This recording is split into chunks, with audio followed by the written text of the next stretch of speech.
buenas tardes a todos, les damos la bienvenida, les agradecemos estar conectados en este momento. Yo soy Marilu Budin, cofundadora de Consumidor Mayor, que es la empresa bajo la cual se alberga esta iniciativa que nos convoca hoy, que es opcionmayor.com. ¿Ya? Nos acompaña aquí también Carolina Paz, geriatra, cofundadora de Opción Mayor, y María José Gálvez, que es la tercera cofundadora. En el conversatorio de hoy vamos a conversar de cuidados de fin de vida y organización familiar. Y para ello contamos con tres destacadas panelistas a quienes les agradecemos el poder estar aquí hoy. Nos va a acompañar Javier Esteves, quien de profesión es terapeuta ocupacional y hoy en día es analista de la Superintendencia de Pensiones en contexto de la Ley 21.309. También está con nosotros Diana León, psicogerontóloga con una vasta experiencia en geriatría y gerontología, con antecedentes también académicos y de trabajo en distintas instituciones y organizaciones de la sociedad civil. Y está con nosotros también la doctora Kelly San Martín, que es especialista en medicina familiar y medicina paliativa, diplomada en geriatría y gerontología, y actualmente también es la encargada de la unidad de cuidados paliativos del Hospital Guillermo Gran Benavente de Concepción. Así que muchas gracias y bienvenidas nuestras panelistas. Bueno, vamos a comenzar este conversatorio, tal como lo dice su nombre. Lo que nosotros queremos hacer acá es generar una instancia para poder hablar de estos aspectos de cuidados de fin de vida, que nos parecen sumamente relevantes. ¿Ya? La semana pasada tuvimos uno que tenía que ver con espiritualidad y fin de vida, y hoy vamos a ir a aspectos más concretos. ¿Por qué como Opción Mayor nos parece relevante esta iniciativa? Porque creemos que en la medida que nosotros nos organizamos y somos conscientes de los distintos procesos, los visualizamos, los verbalizamos, podemos tener una mejor experiencia, podemos pasar de mejor forma por estas situaciones que igual nos van a tocar, porque sabemos que la muerte es una parte de la vida. Y por lo tanto, así como nosotros queremos tener la mejor calidad de vida, también es que podamos tener quizás esta mejor calidad de vida o de experiencia, tanto de la persona o como de quienes acompañan. Este conversatorio lo estamos realizando gracias al auspicio de Holandasa.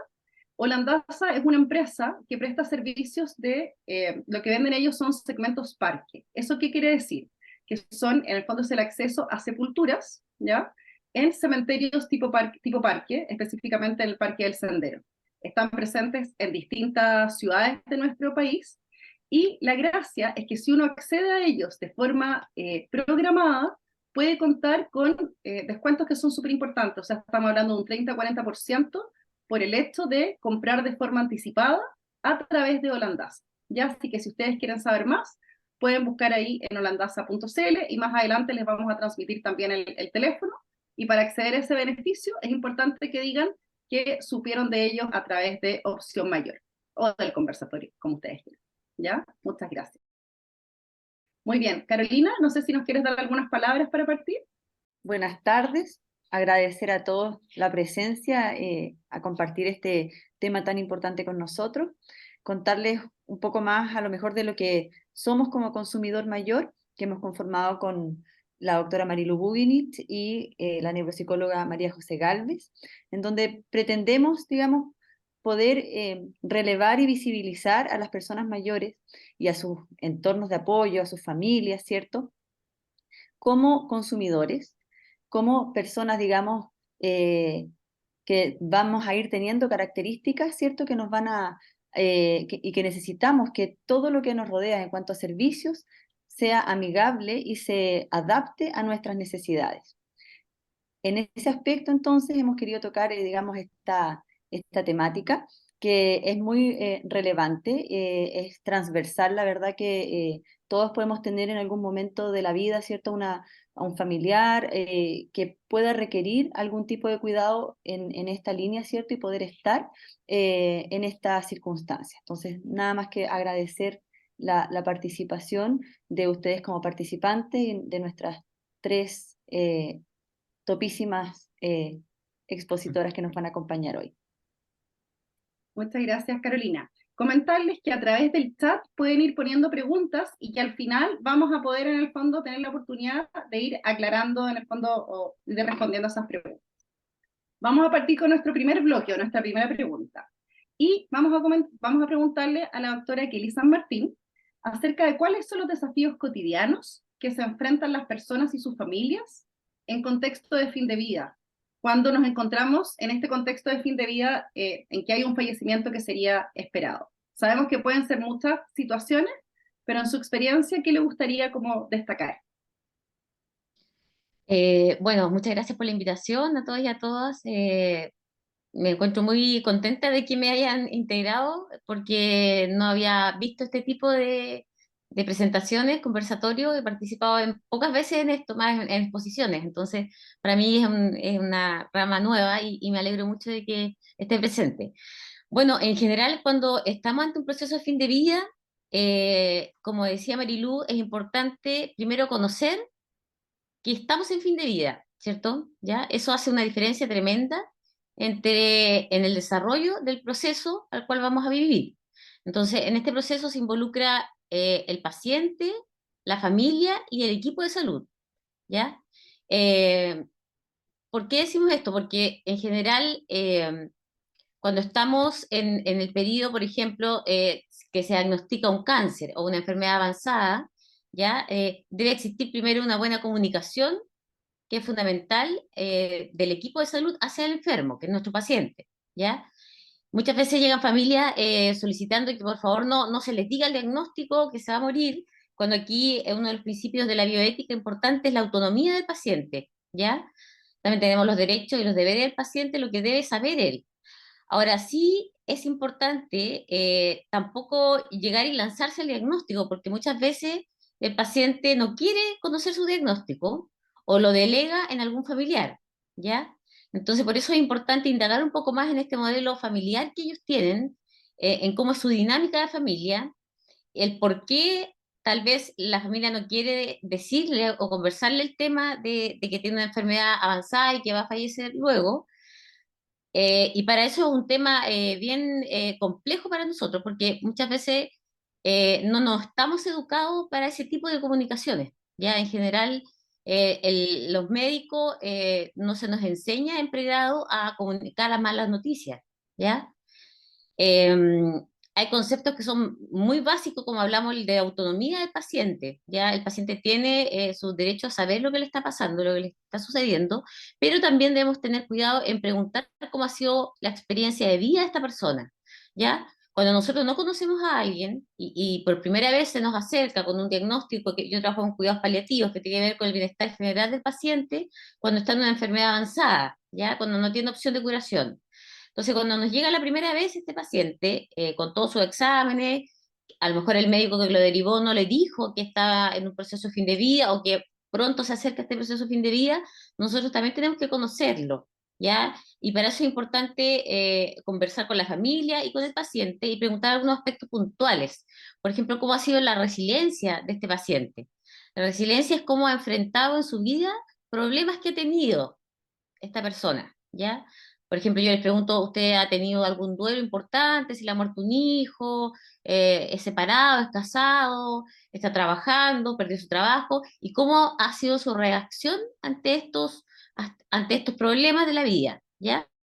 Si la persona tenía una buena reacción, es decir, si se le murió un hijo, obviamente nunca uno va a tener una reacción buena, pero sí va a tener un duelo en un tiempo determinado, a veces más largo, pero va a continuar su vida, ¿ya? Dentro de lo normal, digamos, que se puede realizar.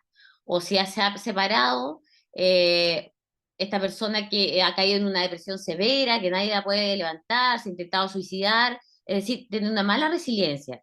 En cambio, la persona que enfrenta bien los problemas, las dificultades de la vida, tiene una buena resiliencia. Eso me va a orientar a mí en que yo voy a poder conversar el diagnóstico con esta persona, ¿ya? Va a depender de una forma súper superficial, pero que me intuye un poco más a conversar.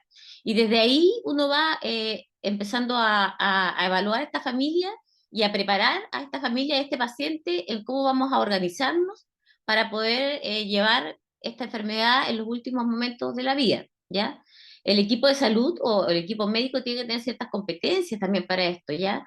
Para atender a un paciente geriátrico y a una persona geriátrica que está en proceso de fin de vida, eh, debe tener compasión por el otro, debe existir la empatía, ya debemos tener claro que no debemos usar el encarnizamiento terapéutico, es decir, hacer cosas de más, ¿ya?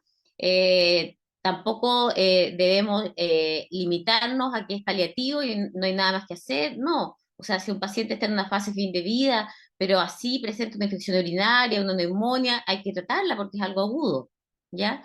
Entonces hay varias cosas que se tienen que estar presentes para afrontar bien esto. Ahora, eso en cuanto al equipo médico, ¿cierto? Es la educación, la compasión y un perfil adecuado para poder atender a las personas que están en fin de vida. No, uno no puede estar riéndose y diciéndole, ¿sabe qué? Le quedan poquitos días de vida, así que disfrútelo, páselo bien. No, no se trata de eso. Ahora, en cuanto a la familia, viene una reconstrucción. Hay que recordar que cuando a uno le dicen que un familiar tiene una enfermedad incurable, hay sentimientos de separación con esta persona, sentimientos de soledad.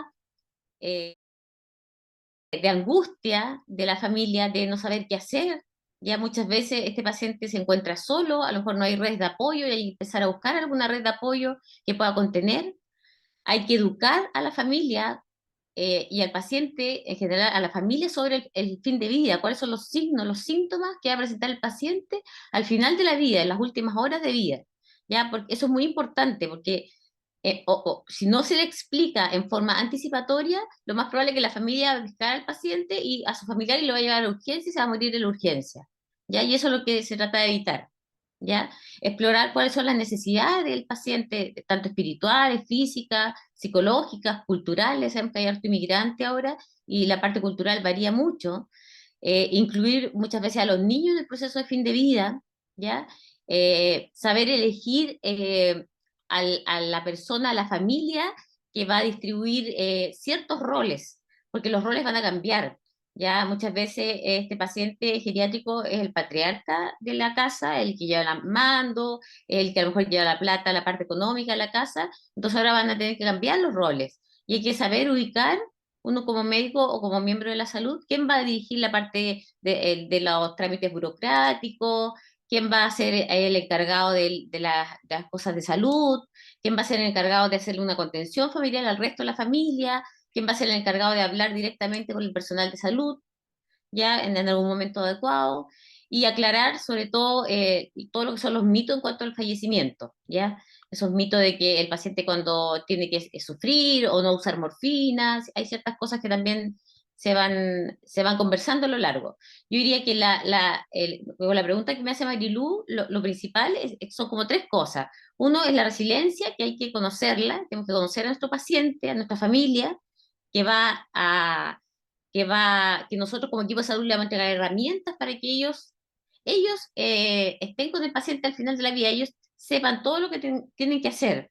Ya nosotros solamente estamos en un acompañamiento, ¿ya? Debe haber la resiliencia, una comunicación expedita, o sea, ellos en cualquier momento tienen que saber que tienen a quién acudir, ¿ya? Ante cualquier duda y consulta. Y siempre tener un enfoque anticipatorio, ¿ya? Muchas veces hay que saber si el paciente quiere morir en su casa o quiere morir en el hospital, porque estamos hablando de una enfermedad que el paciente conoce, ¿cierto? Que queremos saber cuál es su preferencia, calidad de vida, porque calidad de vida para mí puede ser estar en mi casa con mi hijo, para otra persona puede ser estar en el campo sola, para otra persona puede ser estar en el hospital, o sea, hay que ver qué aspectos de la calidad de vida a esa persona le van a satisfacer y tratar de ayudarlo a llegar a eso.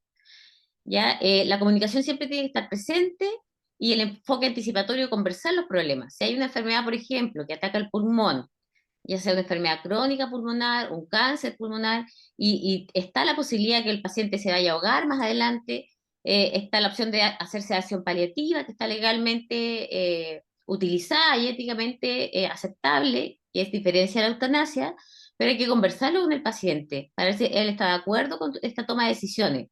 O si el paciente quiere, si en algún momento su mente, la parte cognitiva no está bien, él no quiere que lo lleven a hospitalizar, se hace que se llama testamento vital, que no está legalmente validada en Chile, pero se está trabajando en eso, ¿ya? Entonces, el paciente tiene que dejar sus opciones de lo que quiere él para adelante, ¿ya? Y siempre recordar que somos un equipo, un trío, digamos, en que es la familia o el cuidador principal, el paciente y el equipo de salud. porque muchas veces no es solo el médico el que tiene más cercanía, muchas veces la enfermera que tiene más cercanía con el paciente, el TENS, el químico farmacéutica, somos un equipo que tiene que consolidarse y capacitarse en el tema de fin de vida.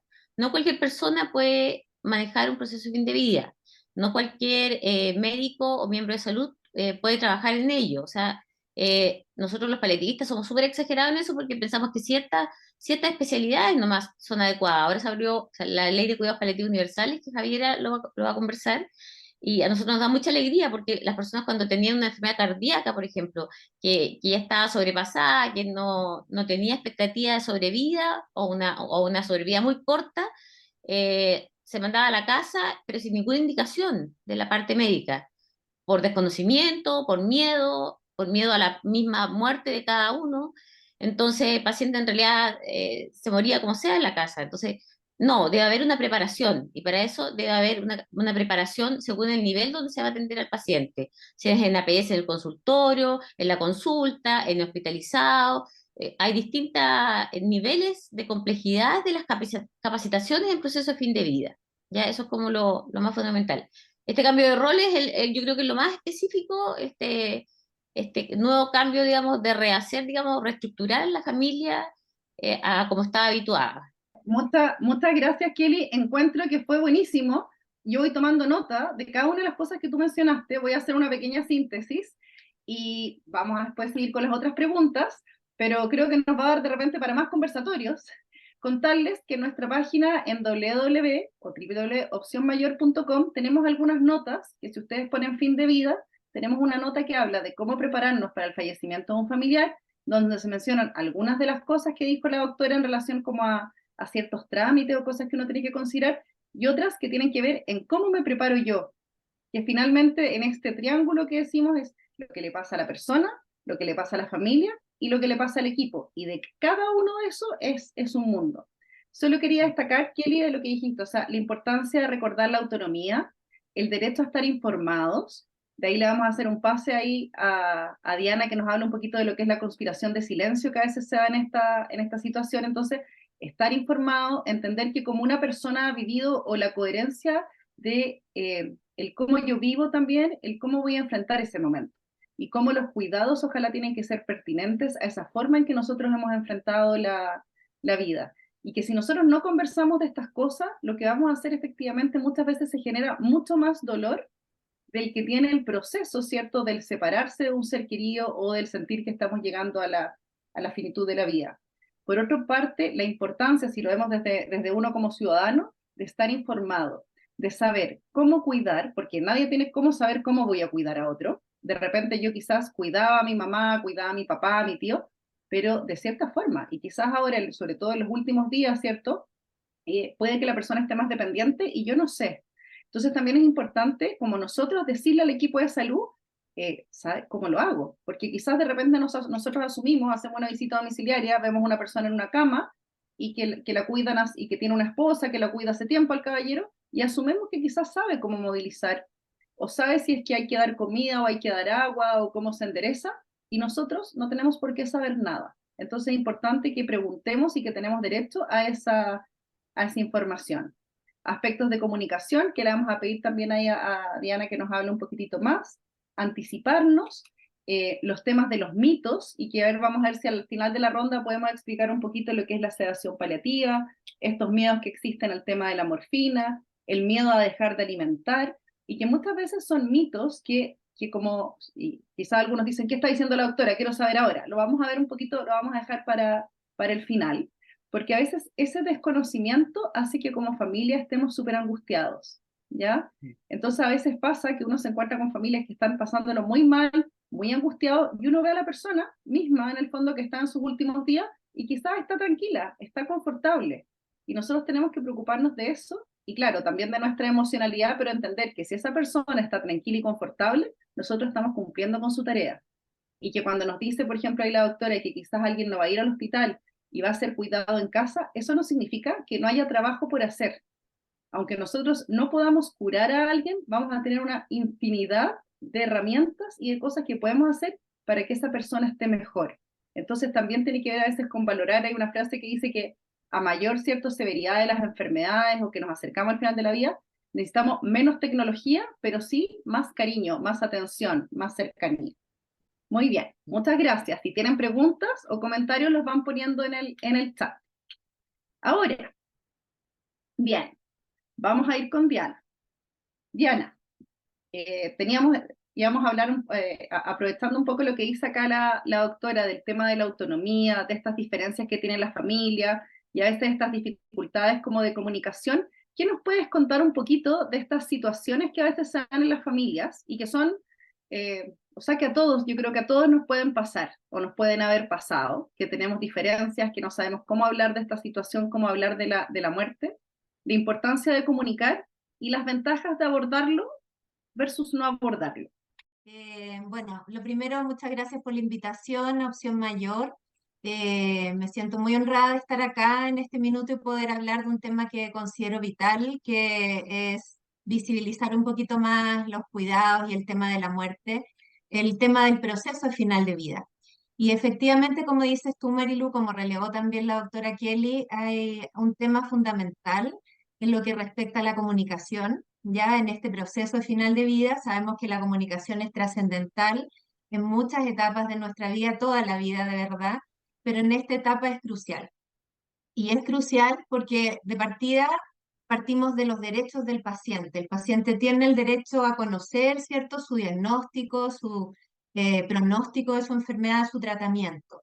Eso es lo que en definitiva le proporciona a él o ella y a su familia, ¿verdad?, la capacidad de tomar decisiones. Ahora, como bien dijo la doctora Kelly, en el fondo también hay que ir dosificando la información de acuerdo a lo que el paciente quiera conocer, ¿verdad? Eso es muy, muy importante. Y lamentablemente se da en algunas familias un fenómeno que está descrito que se llama la conspiración del silencio, que se considera hoy día una barrera comunicacional, ¿ya? Una barrera que en el fondo establece como una especie de acuerdo, implícito o no, de no entregarle la información al paciente, al familiar en el fondo, o de no transmitir la gravedad de la situación, de ocultar información, ¿verdad? Entonces, donde el paciente se va viendo como aislado de en la capacidad de ir tramitando y de ir procesando psicológicamente la propia situación que vive, ¿ya? Entonces la familia hace mucho esfuerzo, que se entiende, son bien intencionados para que no sufran, ya así lo dicen, pero el paciente en cuestión empieza a sentir cada vez más ansiedad porque intuye que hay cosas que no se le están diciendo, intuye que hay un sistema que está tratando de tapar información y eso mismo, ese mismo ocultamiento de información ocasiona que el paciente no pueda procesar este final de vida como corresponde. Para justamente procesarlo como corresponde es que se necesita que el paciente pueda hablar de sus sentimientos y emociones. Se necesita que una familia se constituya en un pilar de apoyo emocional y que escuche con empatía lo que le ocurre al paciente a nivel psicológico. De esa manera también el paciente puede eventualmente transmitir lo que siente que está pendiente, lo mejor, ¿ya? A lo mejor también resolver cuestiones prácticas como dónde quiere ser enterrado, bajo qué rito religioso, ¿verdad? Transmitir sus necesidades psicológicas y espirituales, ¿verdad? Y para eso necesita la comunicación ser muy franca, honesta, cariñosa, ¿verdad? Y empática. Entonces, en eso sí, yo creo que es muy fundamental integrar en los equipos, y ese es un desafío en los equipos de salud, para eventualmente entregar herramientas a las familias, porque así como relevó Marilú, ¿verdad? A veces el paciente está tranquilo, pero es la familia la que está angustiada, es la familia la que está desesperada. Y para que ellos también puedan vivir un proceso de duelo que no se complique, sino que se tramite adecuadamente, también necesitan a veces integrar herramientas, no solamente entender, ¿cierto? Y capacitarse desde el punto de vista físico de cómo atender a su familiar en proceso final de vida, sino también cómo afrontar desde el punto de vista psicológico a esta situación que en el fondo sin duda que va a modificar muchos patrones al interior de la familia, ¿ya? Y desde ese punto de vista hay que estar preparado. desde la casuística, ¿verdad? Yo tuve una paciente, y lo menciono porque creo que es relevante justamente en este tema de la comunicación. Ella, su religión de origen, ¿verdad? Era la religión judía, pero había renunciado a su religión a lo largo de la vida por distintos factores, ¿ya? Su marido no era judío y había sido enterrado en un cementerio normal, ¿verdad? A mí me tocó tratarla desde el punto de vista psicológico, y uno de los temas que aparecieron inmediatamente es que ella sentía que estaba al final de su vida y quería volver a sus orígenes. Quería recuperar su religión judía, ser enterrada en un cementerio judío y con todo el rito que corresponde. Y le daba mucho miedo transmitir esto a sus hijos, que en el fondo entendían que ella tenía que ser enterrada con su marido, ¿ya? Entonces, gran parte del proceso de terapia fue cómo dar a conocer esta información, que finalmente la paciente lo pudo hacer, digamos, tan suavemente, digamos, al principio algunos hijos estaban de acuerdo, otros no, pero al final todos lo aceptaron y lo entendieron y respetaron la voluntad de la paciente. Y eso para ella fue muy tranquilizador. Eso es, de alguna manera, poder desarrollar estos procesos comunicacionales, creo yo, de manera asertiva, y permitir que la persona resuelva las cosas que tiene ahí pendientes. Así que la comunicación yo creo que tiene que apuntar en ese sentido. Una familia que reciba y un paciente que realmente sea capaz de dar a conocer sus emociones. Ya desde ese punto de vista lo veo. Muchas gracias, Diana. Creo que también nos hiciste un... Yo estoy encontrando que está muy interesante este tema. Vamos a ver qué nos dicen aquí las casi 60 personas que nos están acompañando en este momento. Creo que has relevado un poco cómo la cantidad de procesos vinculados relacionados al tema de la comunicación, y quizás cuando uno te va escuchando, cuán cercano es esto a lo que uno le puede haber tocado vivir a lo largo de la vida, y cómo podemos efectivamente aprender a hablar de ciertos temas. Y es por eso que estamos hoy día, y es por eso que nosotros escogimos como opción mayor partir con este tema, que nos ha alegrado mucho la convocatoria que ha generado. Hay personas que nos decían, oye, pero ¿por qué vas a partir hablando, o sea, como con algo nuevo, y vamos a empezar a hablar de la muerte? Y vas a decir que tienen un auspiciador que son una sepultura, o sea, esto es como teado de las mechas. No, es que a nosotros nos parece relevante que si no damos espacios para conversar de estas cosas, vamos a seguir tratando como de tapar con un dedo el sol. Así que muchas gracias, Diana. Antes de pasar a la siguiente pregunta, que vamos a ver algunos aspectos con Javiera antes de hacer una ronda después de preguntas, recordarles que estamos acá gracias a Holandasa, que es esta empresa que le dijimos que entrega sepulturas en los cementerios tipo parque. Recordar que está presente, como estamos a lo largo aquí con personas de distintos lugares del país, que está presente a lo largo de distintas ciudades, ¿ya? Y dentro de estas ciudades estamos hablando de Santiago, de Valparaíso, Quilpué, Villa Alemana, Rancagua, Concepción y Temuco, ¿ya? Y si quieren revisar información, se meten a www.holandasa.cl o escriben un correo a info@holandasa.cl, ¿ya?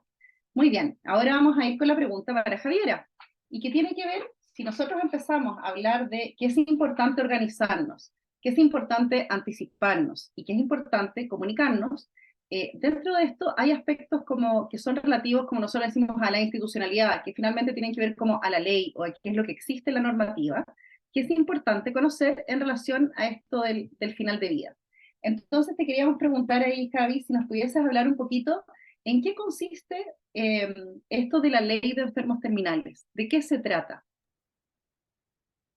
Hola a todos y todas. Primero, pedir disculpas por mi voz. Estoy un poco resfriada, así que voy a intentar hablar lo más claro posible. Y si realmente necesito toser, me entienden, por favor. Y agradecer también a Opción Mayor por invitarnos. Bueno, efectivamente yo, a diferencia de la doctora Kelly y Diana, mi rol es harto más desde el tras bambalinas, un poco, como esto más relacionado a las políticas públicas y específicamente, como decía Marilú, en relación a la ley 21.309, que es una ley que sale en el 2021, y que la finalidad que tiene, tal como dice su nombre, que es de enfermo terminal, es que la gente pueda acceder a un beneficio previsional que consta en poder retirar sus fondos previsionales antes de, como anticipadamente, en caso de tener una enfermedad terminal, ¿ya? Em, una enfermedad terminal, eso sí, según la ley, está establecida como aquella que, según la norma técnica que tenemos en la Superintendencia de Pensiones, cumple criterios para tener una sobrevida no mayor a un año. Eso es como el factor clave en el fondo porque nos pasa en muchas ocasiones que efectivamente hay gente que tiene otro tipo de enfermedades terminales, pero son enfermedades terminales que en realidad pueden durar mucho tiempo y esas no, lamentablemente no alcanzan a poder cumplir con los requisitos para optar a este beneficio previsional. Em, bueno, esta ley a grandes rasgos puede postular cualquier persona que haya cotizado tanto o en AFP o en IPS que era antiguamente. em, y como les digo, lo más básico es poder contar con este certificado médico donde en el fondo va llenando criterios que luego son evaluados por un consejo médico que depende de la Superintendencia de Pensiones y en torno a la norma técnica, como les digo, que tenemos nosotros, van evaluando y viendo si finalmente cumple con los criterios mínimos o no para ser certificado como enfermo o enferma terminal. Em, en términos concretos, el trámite, ¿cómo se realiza? La persona tiene que hacer dos cosas, el solicitante. Una es a través de la página web de su AFP o directamente en la AFP o en la EPS, subir una solicitud como enfermo terminal. Esto, en cada página hay un formulario en algún lugar donde dice aquí solicitud de enfermo terminal y uno se mete y llena lo que te va pidiendo la AFP. Y en paralelo, tiene que pedirle a su médico tratante de cabecera independientemente que esto puede ser en un CESFAM, en un consultorio, en un hospital, o donde sea que se atienda, pero lo importante es que el médico o la médica conozcan su historial de salud y pueda hacerle el certificado que nosotros necesitamos para poder ingresar la solicitud. Ese certificado está en una página, en un link particular, que nosotros lo tenemos preestablecido en el fondo. Entonces, el médico llena todos los antecedentes de la persona online y una vez que ya está completa su parte, lo que pasa es que dependiendo de después el establecimiento donde la persona ha recibido sus atenciones no ambulatorias, sino hospitalizaciones u otro tipo de intervenciones, si ese establecimiento nosotros lo tenemos enrolado, eso es algo que se encargan ellos, ya no depende de nosotros, depende de los establecimientos. La solicitud, el certificado que llenó el médico pasa directamente a ese hospital o a esa clínica o a lo que sea, y en ese lugar tiene que ser firmado por el director médico, ¿ya? Ese certificado entonces nos llega a nosotros con dos firmas, la del médico o la médica tratante y la del director o la directora médica del establecimiento donde se atiende de forma regular la persona, ¿ya? Si está enrolado, va a pasar que el sistema automáticamente lo manda por interno. Entonces ahí la persona ya se olvida del trámite, no tiene que hacer nada más, porque luego de que lo firma el director médico, eso se manda automáticamente a la AFP y ellos después tienen que enviarla a los consejos médicos junto con la solicitud que hizo la persona en paralelo en su AFP. En caso de que no esté enrolado, su médico tratante le va a decir, porque le va a dar la opción de imprimir el certificado, y ahí es un poquito más platero el tema, porque la misma persona tiene que llevarlo al otro lugar, al hospital o a la clínica, y presentarlo para que se lo firme el director médico, y luego ahí ellos lo suben a la plataforma y se manda a la FP, y la persona igual siempre puede pedir una copia para también tenerla o ir a la FP presencialmente si prefieren hacer ellos el trámite, ¿ya? Pero lo importante aquí, más allá de si es que está enrolado el establecimiento o no, es que son dos trámites en paralelo y que a veces ahí se nos pierde la gente. Por una parte hay que hacer la solicitud de la FP y por otra hay que solicitarle al médico tratante que le llene este certificado en este link particular que está en nuestra página por si lo quieren revisar alguna vez en superintendenciadepensiones.cl. Hay más información, también más preguntas frecuentes y más como profundización de esta ley. Y está el link para donde tienen que ir los médicos a llenar el certificado. Lo puede llenar cualquier médico, como les decía. Lo único importante es que estén registrados en la Superintendencia de Salud como prestadores de salud individual, ¿ya? Ahí los médicos ingresan con su RUT y su número de documento del carnet, y si está vigente y está al día, puede ingresar cualquiera para hacer el certificado correspondiente, ¿ya? En términos concretos, luego de que esta solicitud llega a los consejos médicos, que son aquellos que dependen o sea, son nuestros fiscalizados en el fondo, pero dependen un poco de la Superintendencia de Pensiones, ellos tienen 5 días hábiles para poder evaluar y resolver el caso. a menos que requieran antecedentes adicionales. Los médicos que evalúan el caso jamás van a ver a la persona que está postulando en vivo, pero sí pueden enviar a un profesional de la salud, que puede ser kinesiólogo, terapeuta ocupacional, enfermera y o médico, para que evalúe a la persona en su casa, en su domicilio o donde esté hospitalizado, para sacar algunos antecedentes adicionales que le permitan al consejo un mejor resolver para la certificación, ¿ya? En ese caso, cuando tienen que pedir un profesional, son 10 días hábiles, ¿ya? Pero en el fondo, más allá de que pidan o no pidan antecedentes, el trámite se cierra muy pronto porque se entiende que estamos trabajando con personas que necesitan esto rápido, ¿ya? No es, a diferencia, por ejemplo, de la pensión por invalidez, que se demora harto más y uno puede estar meses a veces tramitándola, aquí es muy rápido. Entonces, tenga la certeza de que quienes postulan van a recibir una respuesta dentro de los 10 días hábiles como máximo. Y bueno, de ahí ya viene todo el tema de la transferencia del dinero, ¿verdad? Que esa es una parte que yo no manejo en profundidad porque nosotros vemos la parte más técnica, pero lo que uno puede escoger son 3 modalidades de retiro. La primera es donde siempre se resguarda, antes de poder retirar el dinero que uno ha guardado, 2 cosas. Una, la cuota mortuoria, y la segunda, en caso de que haya un cónyuge y o niños menores de 24 años, hijos, se rescata esa pensión de sobrevivencia. Entonces, una vez que se resguardan estos dineros en el fondo, estos montos, el resto la persona lo puede retirar como que se resguarde una pensión básica solidaria por 12 meses, que en el fondo va a resguardar que uno tenga las cotizaciones y la salud durante ese periodo que se supone que es el que está pronosticado de vida, ¿no? Y el resto lo puede retirar completamente, chin chin en el fondo, o puede dividirlo en 12 meses todo lo que tiene para que le llegue una pensión, una mensualidad, ¿verdad? No sé, dependiendo de lo que tenga, pero de forma como igual todos los meses, o cualquier opción intermedia entre estas dos. En el fondo yo puedo decir, no, yo quiero retirar 2 millones y el resto dejarlo como de formas iguales durante el resto de los meses, o cualquiera de las otras opciones, cualquier otro monto en el fondo, ¿ya? Eso es. Lo importante es que siempre tiene que haber una base que se mantenga para poder tener resguardado la salud y las cotizaciones.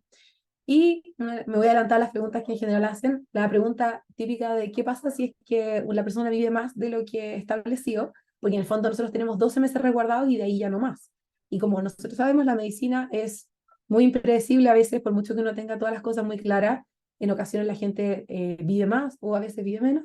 Y en caso de que tenga una sobrevida mayor, lo que sucede es que se empiezan a consumir entonces este resguardo que se había dejado como la pensión de sobrevivencia para terceros y la cuota mortuaria. Y una vez que ya se acaba eso, bueno, ahí ya no hay nada más que hacer y ya se acabó la cobertura y pucha, la persona tendría que ver con qué ahorro o con qué dinero moverse. Eso a grandes rasgos, María. Javi, muchas gracias. Creo que ha sido súper claro y escucharlo de esta forma tan como didáctica y además acogedor, porque en el fondo yo creo que pensando desde el punto de vista de hacer el trámite, es como que solo que angustia tratar de pensar de hacer un trámite más encima en esta situación en que sabemos que hay una situación de salud que está delicada. Así que muchas gracias por explicarlo así tan simple. Me surgen unas preguntas, Javi. ¿Ustedes tienen una estimación, por ejemplo, de cuánta gente debiese estar optando a este beneficio y cuánta gente lo hace? Se hizo una estimación en un comienzo para poder establecer a cuántas personas, a cuántos médicos necesitábamos en el fondo trabajando para nosotros.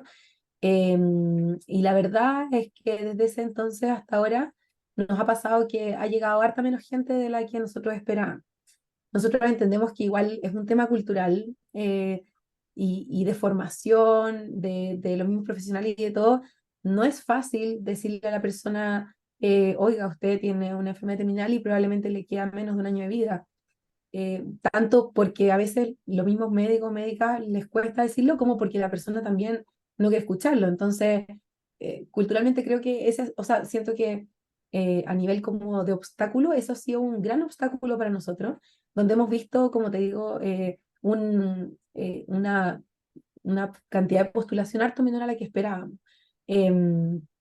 Y bueno, entendemos también que hay otra patita que tiene que ver con la divulgación de esta ley, ¿verdad? De cómo llega a las personas, de cómo no llega a los equipos médicos también. Nosotros nos encargamos de hacer capacitaciones cuando ellos lo solicitan, pero en muchas ocasiones no llegamos a todos. Entonces, ha sido un poco lento quizá en ese sentido y esperamos que ahora también con la ley de cuidados universales, de paliativos universales, le dé un empujoncito en el fondo y podamos como apoyarnos entre ambas para que la gente pueda también acceder a esto que es un derecho en el fondo. Em, pero eso, no te mentiría porque no tengo la cifra exacta en este momento, pero eso sí nos ha pasado que ha llegado menos gente de la que nosotros en un comienzo pensamos que podía llegar. La otra consulta, Javi, tú hablaste de la importancia ya. Yo como médico, pensando que también tenemos a colegas conectados en este momento, ya, yo como médico hago mi certificado, pero ¿qué pasa, por ejemplo, si yo atiendo, y tú dices, cuando eso después lo valida el director médico? ¿Tiene que ser en un establecimiento? ¿Qué pasa, por ejemplo, si alguien se atendía de forma particular? ¿O tiene un médico que lo atiende en su domicilio o que lo atendía en una consulta? ¿Tiene que ser en un establecimiento público o privado? Sí, la verdad es que hemos tenido algunos casos en que ha sido complejo. La verdad es que nosotros cuando empezamos con a masticar un poco cuáles iban a ser los requisitos o cómo aterrizar un poquito más esta ley, salió mucho el tema de cómo realmente certificar que la persona, que el certificado que nos llegara fuera un reflejo de la persona real, en el fondo, y que no hubieran alguna coima de por medio, o que, oye, mi tío es médico, me puede hacer un certificado, ¿no? Y para eso, uno de los grandes como la seguridad máxima que nosotros pudimos llegar a establecer era que el director médico se hiciera cargo de lo que había puesto ya el médico tratante. Entendiendo también que yo sé que no todos, pero en general estas enfermedades que son terminales y que suelen llevar a veces ya un tiempo, suelen estar siendo atendidas en algún establecimiento, al menos en los cuadros agudos. Entonces, en algún lugar la persona debiese tener un historial médico para que alguien pueda aseverar que eso es real. Ahora, efectivamente nos ha pasado, recuerdo un caso puntual que nos pasó que sí había una persona que su médico era particular y lo atendía en casa y en realidad la persona no tenía ningún historial en ningún hospital, según lo que nos comentaba, y cómo iba a acceder y todo. Y ahí, esos casos puntuales igual los vemos nosotros. Ahí tenemos que meternos a indagar un poco más y pedir algunos otros antecedentes, pero cuando son, lo que yo sugiero en el fondo, bueno, a menos que efectivamente no haya ninguna institución a la que sumarse, si no es ya hacer una consulta directamente a la Superintendencia de Pensiones por nuestra página. Ya ahí nosotros recibimos todos los casos que son como estos casos más excepcionales, raros, que se arrancan un poco de lo preestablecido, y eso nos llega directamente a nuestro departamento, que somos los que vemos el tema de esta ley, y podemos ir, como te digo, como resolviendo un poco esta madeja para ver qué solución le podemos dar y si es que se puede igual acceder a la ley. Ahora, todo eso no depende solo de las voluntades de nosotros porque entendemos que la ley tiene una norma detrás y es una ley como cualquier otra, entonces hay ciertas cosas que no se pueden pasar por alto, pero como te digo, sí son casos que nosotros revisamos en profundidad y damos una respuesta a la persona en el plazo correspondiente y nada, o sea, se puede preguntar, no hay engaño, como dicen, así que todos los casos particulares también los vemos aparte nosotros. Pero de primera sí esperamos que el establecimiento sea el que respalda la solicitud. Perfecto. Muchas gracias, Javi. Yo creo que hemos aprendido todos de este beneficio, muchos de estos. Me voy a tomar un poquito de lo que tú mencionaste, de la ley de cuidados paliativos, y le voy a preguntar a la doctora Kelly si ella nos puede contar, doctora, de qué se trata esta ley, qué beneficios implica desde lo cotidiano en el fondo para las personas. Bueno, la ley de cuidados paliativos universales está bien involucrada con la ley de enfermo terminal, ¿ya? Porque tenemos la ley de cuidados paliativos oncológicos, ¿ya? Que son estos cuidados de enfermos con cáncer, que del año 2005 salió ley y se veía a los pacientes en etapa fin de vida con cáncer. El 2016 salió, se le agregó cuidados paliativos no progresivos, es decir, una persona que tiene cáncer con un síntoma, dolor, por ejemplo, puede entrar a cuidados paliativos, pero no necesariamente va a fallecer en un año, ¿ya? De hecho, puede egresar después de cuidados paliativos. Pero esto solamente, esta ley abarca los beneficios al paciente con cáncer. Entonces, todas las otras enfermedades como cardiológicas, renales, respiratorias, digestivas, que tienen un promedio de vida corto, que van a fallecer, no estaban cubiertas por ley, ¿ya?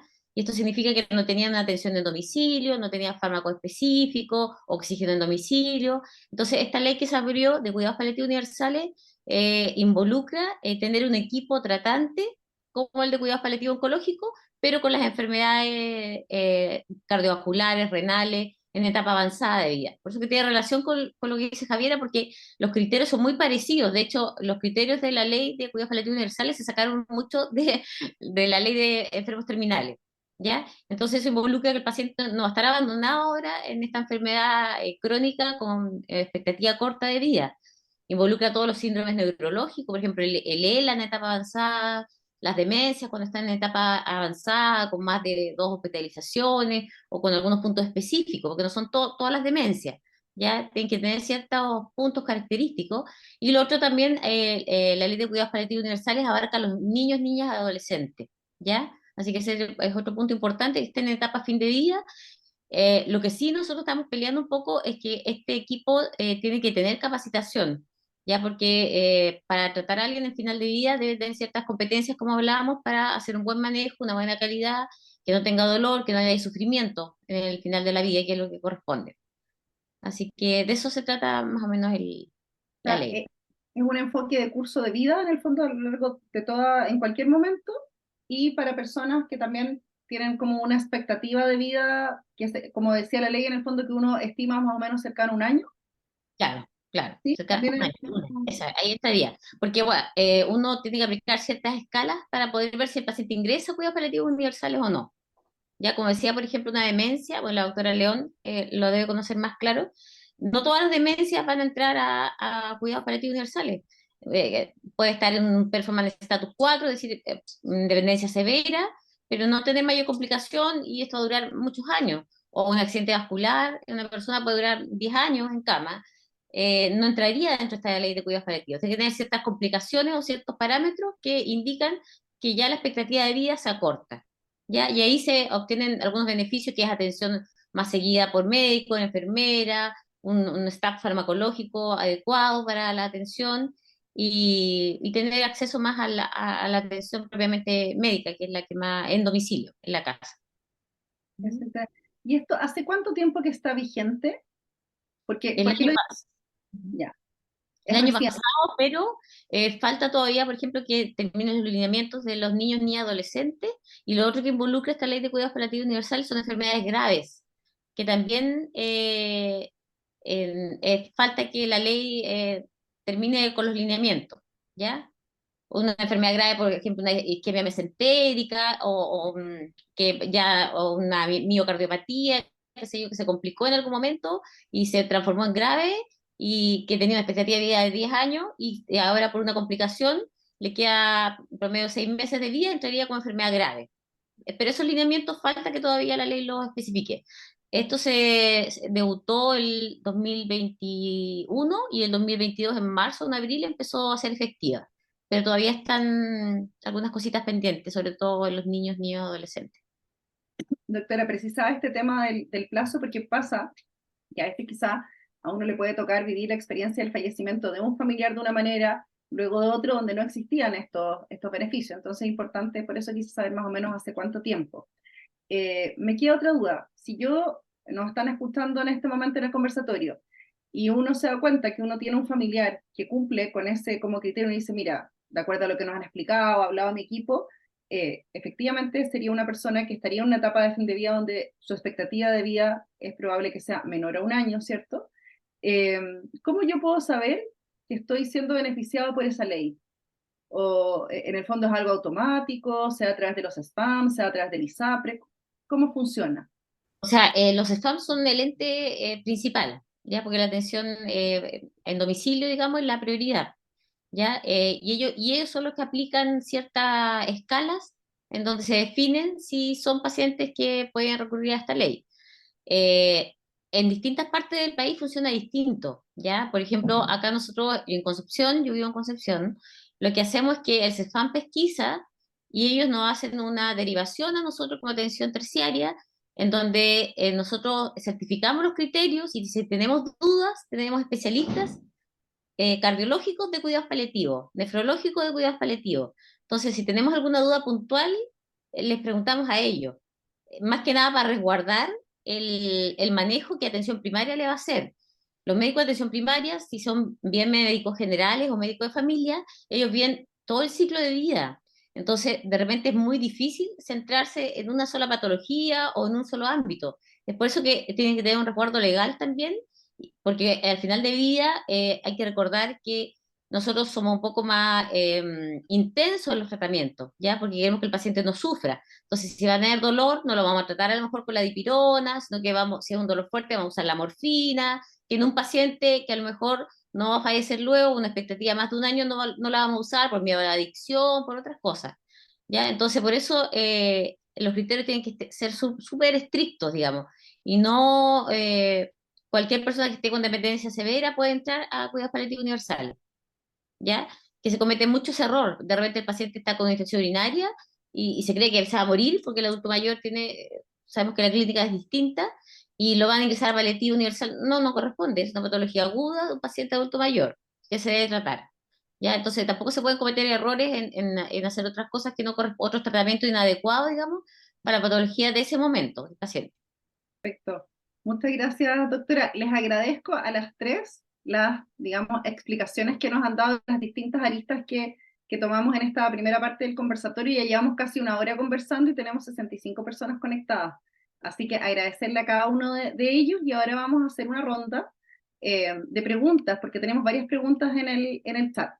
Pero antes de eso, y siguiendo la línea de lo que conversamos, decíamos como de la planificación, y de la importancia de anticiparse. Ahí al final vamos a hacerle otra pregunta a Diana. Yo les dije que les iba a compartir los datos de esta empresa, en el fondo, que es la que a nosotros nos auspicia, que genera en el fondo el respaldo para que podamos hacer esta actividad.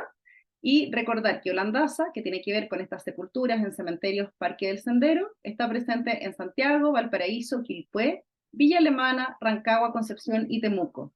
Entonces, si ustedes quieren saber más de los servicios que ellos tienen, pueden meterse a la web de holandasa.cl, escribir al correo que aparece ahí o llamar a ese teléfono. En ese teléfono les va a contestar Orlando Robinson y ustedes le dicen que escucharon de este tema y que quieren que les cuente de qué se trata. No los van a perseguir ni los van a acosar, simplemente en el fondo que ustedes se quieren informar de qué se trata este tema de poder comprar de forma programada una sepultura. ¿Ya? Ahora le vamos a pedir a Carolina que nos cuente qué preguntas hay en el chat. Bueno, así es. Tenemos varias preguntas en el chat que nos gustaría que nuestras panelistas nos pudieran complementar y responder, ¿cierto? Tenemos a don Juan Ibacache Herrera, quien es enfermero de cuidados paliativos del CENFAM de la ciudad de Los Andes, y su consulta se refiere a cómo se puede trabajar el preduelo con la familia, sobre todo cuando el paciente ha perdido funcionalidad tan abruptamente durante el tiempo. Yo creo que primero el duelo, claro, cuando es una enfermedad, una noticia muy abrupta, es un poco difícil tomarlo y prepararlo tan anticipadamente, ¿ya? Pero una vez conociendo la noticia, hay que pesquisar qué tipo de familia es la que estamos evaluando, ¿ya? Si es una familia funcional, disfuncional, qué problemas tienen ellos internamente y empezar a conversar. Ahí volvemos de nuevo a lo mismo de la comunicación, que es importante ir dosificando la información pero ir empezando a contar lo que va a ir sucediendo en esta enfermedad y llegar y tocar el tema de la muerte. Eso es importante. No en una misma consulta, lo más probable es que esto se va a ver en 3, en 4 ocasiones o en 3 o en 4 visitas. ¿Ya? Pero esa es una forma de anticiparnos al duelo, a la muerte, digamos, y acuérdense que cuidados paliativos, sobre todo, sigue viendo a la familia después del fallecimiento del paciente. Entonces, tiene que empezar mucho antes, desde el diagnóstico, ya que es una enfermedad terminal, dosificando la información, preparando a esta familia, si está bien reestructurar los roles, y hablar de la muerte, hablar del proceso de la muerte, y hacer partícipe a la familia en el proceso que va a vivir. O sea, nosotros siempre le decimos, por ejemplo, que cuando está en la etapa ya de las últimas horas de vida, háblenle, la audición es lo último que se pierde, échele cremita, coloque música que le gusta, que venga gente que él quisiera que viniera, si no, no reciben a tanto familia, o sea, depender un poco de los gustos que tiene el paciente, aunque no se pueda comunicar, pero lo que él anticipadamente decía. Eso de mi parte. Muchas gracias, doctora San Martín. ¿Algún otro comentario? Tenemos varias preguntas. Yo creo que interesante lo que nos pueda contar Diana también, complementar Diana, sí, en esta pero pregunta. Interesante el trabajo de duelo porque justamente no es solamente el paciente el que vive un proceso de duelo, sino también la familia, ¿ya? Es fundamental la comunicación emocional en este proceso y si hay una pérdida funcional abrupta, también desde los equipos de salud, desde los enfermeros en adelante, ¿verdad? Todo el equipo de salud completo estar atento a las necesidades emocionales que van surgiendo de los familiares y entender que el proceso de duelo no se puede pasar rápidamente, es un proceso y como tal va a pasar por ciertas etapas, donde lo fundamental, yo creo, a velar en los equipos es justamente que la persona o su familia no evite el dolor. La evitación como mecanismo que utilizamos los seres humanos, un mecanismo de defensa frente al dolor psíquico, es algo que en el proceso de duelo lo entorpece. Entonces sí, hay que permitir que la persona pueda transitar por todas las etapas del duelo, que así como fueron descritas por Elizabeth Kubler-Ross, transitan desde la negación al principio, que puede haber un proceso de negación o de shock, ¿verdad? Pero después va a haber un proceso de entendimiento, de aceptación y de permitir fluir las emociones, donde la primera emoción probablemente va a ser la rabia, así lo dice Kubler-Ross, ¿ya? Esa rabia es normal y tenemos que aprender como sociedad, yo creo, y como personas a normalizar también de que en ciertos momentos es deseable tener afectos negativos, es normal. Y eso es importante también de los equipos de salud y de los mismos familiares entenderlo, ¿ya? Cuando nos defendemos frente a la rabia o frente a la tristeza, que es algo que evoluciona después, es cuando no procesamos esto.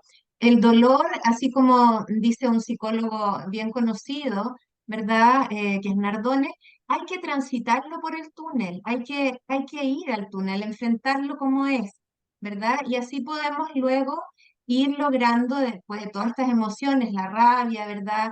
La negociación, em, la depresión, a finalmente aceptarlo. Pero no es un proceso que vaya a ocurrir de la noche a la mañana. Entonces, yo creo que de los equipos de salud es importante estar atento a las emociones que surgen. Si la familia está muy devastada o muy angustiada también, poderle sugerir que acuda a salud mental eventualmente para que efectivamente pueda constituirse en un pilar de apoyo para ese paciente. Para ser pilar de apoyo es importante también poder estar en un estado de mayor tranquilidad, no sin emociones, pero en un estado de mayor tranquilidad, para que no sea el paciente el que tenga que luego consolar a sus familiares, sino al revés, que sea la familia quien contenga al paciente terminal. Entonces, eh, volviendo a la pregunta, ¿no? El duelo para enfrentarlo hay que tener esa apertura y no tenemos que tener ese temor a hablar de la muerte. Y también a confrontarnos, porque estos son temas que nos confrontan a nivel personal. Dentro de los mismos equipos médicos y de salud, hay ciertos pacientes que conmueven y que llegan mucho más al corazón que otros. Entonces también enfrentar los procesos de final de vida también nos enfrentan a nosotros mismos como seres humanos a tramitar también cómo vamos a enfrentar nuestra propia muerte. Y eso es algo de lo cual hay que hacerse cargo y ahí lo voy a ligar con lo que dice la doctora Kelly, de que los equipos tienen que estar capacitados, no cualquiera se puede dedicar al tema final de vida, porque hay muchas emociones involucradas. Finalmente la muerte es algo que nos toca a todos, ya no lo podemos eludir. Entonces hay que estar también preparados para ello. Muchas gracias, Diana. Vamos a continuar con otra pregunta de Andrea. Ella explica que su mamá actualmente tiene un Alzheimer y cuando aún ella estaba bien, ella quería ser cremada cuando muriera. Ahora, como ella no es capaz de decidir qué quiere, ¿debemos respetar ese deseo o podemos decidir los hijos? Bueno, en general cuando alguien está cognitivamente bien, se debe respetar lo que se decidió. Estas decisiones o testamento vital que se llama, pueden ir cambiando a través del tiempo, ¿ya? Entonces, si la persona después no está cognitivamente bien, la idea es respetarlo. No es una obligación, porque todavía no es ley eso, pero yo siempre digo que es como una obligación ética, digamos, al presentar esto. A nosotros nos ha tocado, por ejemplo, una vez nos tocó una paciente que me dijo que quería que la casa quedara para una sobrina, no para sus hijos. Entonces hicimos un testamento vital básico, porque no está, eso hace como 10 años, a mano, lo firmó ella, lo firmamos nosotros como de parte, digamos así, con ministro de fe. Y cuando la paciente falleció, reunimos a la familia y le contamos lo que la paciente quería. Ahora, la decisión que tomen finalmente va a ser de la familia, nadie los va a obligar, pero uno debe tratar de respetar lo que el paciente quería. Sí, es importante el tema de las voluntades anticipadas y nos falta avanzar en temas de ley para eso. En países como Estados Unidos eso es ley hace rato y todo lo que la persona considera como voluntad anticipada se tiene que respetar. Ahora bien, desde el punto de vista, yo creo, humano, y ahora que estamos hablando de este tema de la muerte en el fondo, es importante, yo creo, no solamente dejar estos temas que nos cuesta hablar, ¿ciertos?, para el final, sino ojalá empezar a hablarlos a nivel familiar desde mucho antes, ¿ya?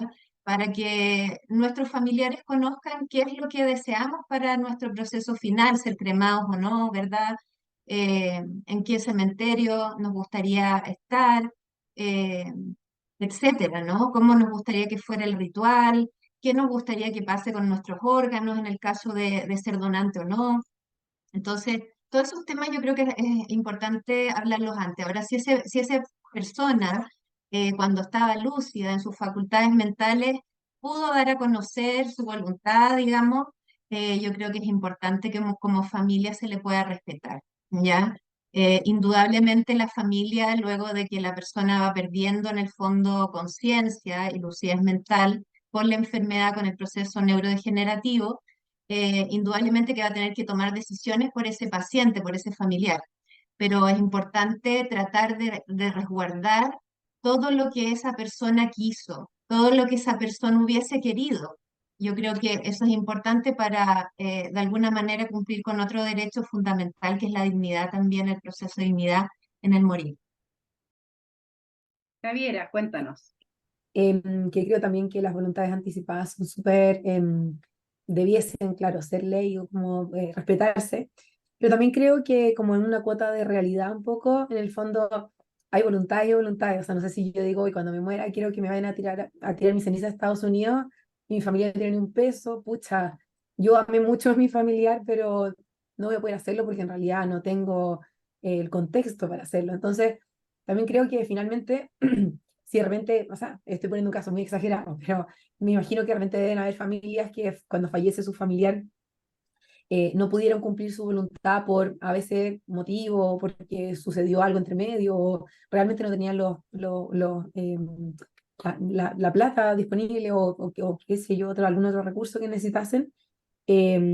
Finalmente creo que lo importante, más allá de cumplir como a rajatabla un poco como lo que había pedido la persona, era que se respetara como la esencia, ¿no? O sea, si yo digo, pucha, me encantaría que cuando yo fallezca, no sé, mis familiares no tengan que estar como obligados a ir al cementerio a verme, porque para mí eso no tiene sentido, no sé, yo creo que el espíritu es el que queda, entonces quizá ahí la familia puede decir, ya, bueno, ok, quizá no sé cómo mucho establecer, o no sé, o la vamos a enterrar igual porque no tengo otra forma, pero en mi casa puedo hacer un altar donde en realidad esté ella más con nosotros, o entender que está en la naturaleza, no sé, como que finalmente las voluntades anticipadas sí se pueden cumplir y deberían hacerlo, y si es que de repente pasan estas cosas que se arrancan un poco de nuestro control, tener como que finalmente quiera cómo era la persona y qué era lo que le hubiese gustado a ella, como quería, aunque haya sido de otra forma que no era la que ella estipulaba como en concreto.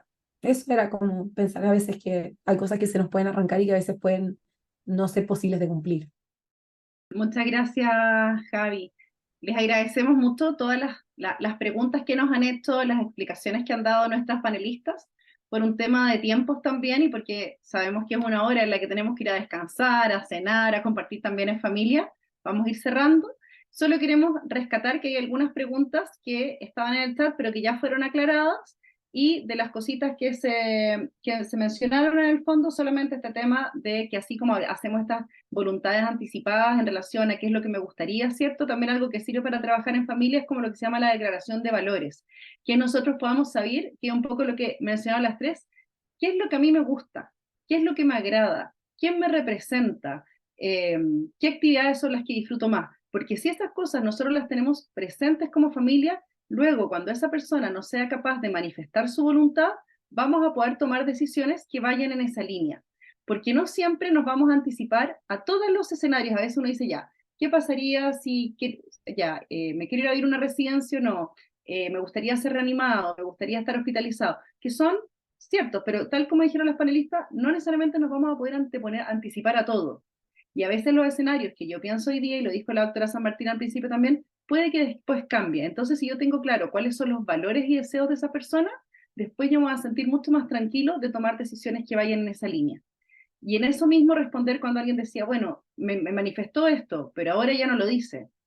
Respetemos, si se puede, como decía Javiera, si tenemos los medios, si la situación no cambió y es coherente con cómo vivió la mayor parte de su vida, respetemos eso. No porque la persona no pueda manifestarlo en este momento, porque a nosotros nos ha pasado como tratantes, y tal como dijo la doctora San Martín, que nos dicen, yo no me quiero dializar por todo lo cual motivo, y luego la persona no puede hablar, y es la familia que quizás piensa otra cosa. Entonces ahí, más que estas decisiones que son blanco y negro, yo creo que entenderlo como personas, como familias y como profesionales, que son instancias donde tenemos que conversar y favorecer estos temas. Y así como la doctora San Martín habló del testamento vital, que tiene que ver con estas voluntades y que efectivamente es un tema que se va a empezar a trabajar más estructurado, se supone a nivel de nuestro país, en el fondo vinculado también quizás a determinadas leyes, contarles que en nuestra página web hay varias notas relativas a lo que hemos conversado ahora, y también hay una que tiene que ver con testamentos, el testamento normal del abogado, qué sé yo, qué es lo que nosotros necesitamos saber, y también hay otra nota que orienta a cuando una persona tiene una demencia, cómo me doy cuenta si esa persona se da cuenta de lo que puede decidir. Porque aunque yo tenga una demencia, quizás dependiendo de la severidad que tenga esta demencia, hay veces en las que hay ciertas decisiones por las que no voy a tener la capacidad de hacerlo porque son muy complejas, quizá no voy a saber cómo administrar mi dinero, si me conviene vender o no vender otra cosa, pero eso no significa que no pueda elegir entre ir al parque, ir a la plaza, entre determinar plato de comida, o en que me gusta visitar a este familiar y no al otro. Entonces, son distintos temas que vamos a ir rescatando para ir conversándolos en distintas instancias y también a través de la web. ¿Ya? Así que vamos a ir cerrando. Les agradecemos a todos su participación. Le volvemos a agradecer a Yolandaza. Les dejamos la diapositiva para que puedan anotar el teléfono si quieren y llamar al 569-842-86511 o meterse a holandaza.cl y averiguar de qué se trata esto, en el fondo, de poder comprar una sepultura de forma programada, para poder acceder a este descuento interesante, que así como decimos, podemos planificar, bueno, si yo ahorro un poco de mi dinero de lo que voy a utilizar más adelante, o sea, en el fondo, si hago este trámite con antelación, quizás voy a poder optimizar también mis ahorros y ocuparlos en otra cosa que incida en mi calidad de vida en este momento. ¿Ya? Eso, darles la posibilidad a nuestras invitadas si se quieren despedir, y estamos para cerrar ya. Yo a lo mejor contar algo súper cortito, que hoy día en la mañana, para que vean la diferencia de la familia, como el tema de familia, en la mañana yo fui a ver dos visitas, que para mí me dejó dando vuelta, porque una era una paciente adulto mayor que estaba llena de familia, con su esposo, había como 10 personas súper preocupados todos de la paciente. Ella no quería hacerse más quimioterapia, ya estaba en etapa fin de vida, apenas hablaba, pero yo le pregunté a usted si le dan opción, ¿sería quimioterapia? No, no me dijo. Y la familia querían que lo viera el oncólogo, el oncólogo, el oncólogo. Entonces me exigieron un poco que lo presentara al comité oncológico. Entonces yo le dije, ¿sabe qué? No, es que no lo van a aceptar porque esa cosa se está muriendo. Y no se respetó un poco lo que decía la doctora León, la autonomía de ella, porque ella decidió que no. Entonces, pero por una tranquilidad familiar, lo vamos a presentar mañana, pero esa familia es una familia muy demandante, muy invasiva al paciente. Después me fui a ver a otro paciente y era otra realidad totalmente distinta. Ella vivía sola, sola. Su única red de apoyo eran 3 amigas que la iban a ver. De hecho, nos abrió la puerta una amiga, tenía un desayuno de como 3 días, entonces no tenía hijos, no tenía esposo. Entonces uno ve realidades tan distintas y como funcionalidades tan distintas que yo no sé cuál es mejor o peor, por eso todos tienen su diferenciación. No porque uno esté lleno de familia va a ser lo mejor, ni porque esté sola va a ser lo peor. O sea, hay que ir viendo ahí lo que se vaya adaptando a cada realidad. Y ahí es nuestra labor como miembros de la salud, en tratar de apoyar, de buscar la mejor red de apoyo que puedan tener estos pacientes y ayudarlos en el proceso de fin de vida, ayudarlos a que puedan hacer lo mejor posible para esta calidad de vida en los últimos días. Eso quería compartirles. Y muchas Muchas, gracias por la invitación, Marilu, Carolina. muchas gracias, Kelly. Diana, Bueno, sí, también me sumo a los agradecimientos y a los saludos a todos y todas. Me gustaría agregar solamente como una recomendación. Hay un libro muy bonito que se llama Morir con Amor, que es de una psicóloga que trabaja en cuidados paliativos española, donde ella rescata, ¿verdad? Desde la teoría, digamos, habla de muchos temas, de la psicología, cómo abordar el proceso final de muerte, pero finaliza la segunda parte del libro con muchos testimonios también de personas que fallecieron y sus familias respecto a cómo abordaron la situación. Es muy bonito y muy interesante porque plantea de que la muerte también puede ser fortalecedora, no necesariamente, pero puede ser muy fortalecedora, eh, y plantea el desafío y la oportunidad al mismo tiempo de poner temas pendientes, de pedir perdón de repente al interior de la familia, de resolver conflictos antiguos. Y eso es muy bonito, ya es algo que se logra y ella también utiliza mecanismos que se pueden utilizar también en distintos dispositivos hospitalarios o domiciliarios, ¿verdad? Que son narrativos, es decir, permitir que el paciente haga cartas eventualmente a familiares que no están o que no van a estar cerca al final, permitir a veces, si no puede escribir ya, eh, grabar algunos audios desde el celular a modo de despedida, ¿ya? Y todos esos mecanismos funcionan en el sentido de proporcionar mucha paz a la persona que está falleciendo, ¿verdad?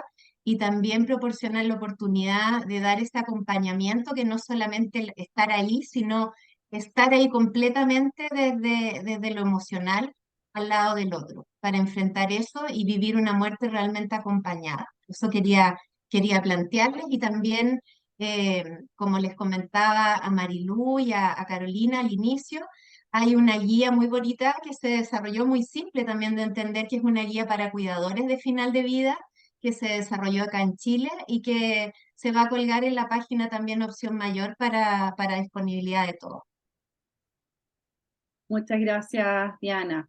Javiera, Em, bueno, sumarme a los agradecimientos por la invitación, ambas, sobre todo porque además, como el tema más de ley o políticas públicas a veces no conversa mucho como con lo clínico, o sea, o de repente los conversatorios son muy clínicos o a veces son como más legislativos, pero creo que hacer este cruce es importante, tanto para la sociedad civil como para los profesionales o la gente que trabaja directamente con personas en etapas terminales, y poder divulgar en el fondo tanto como las formas de cuidado, cómo se está viendo hoy día el tema de los cuidados paliativos, como también los derechos en el fondo, en este caso particular en términos previsionales, que son cosas que en general para la gente son muy ajenas.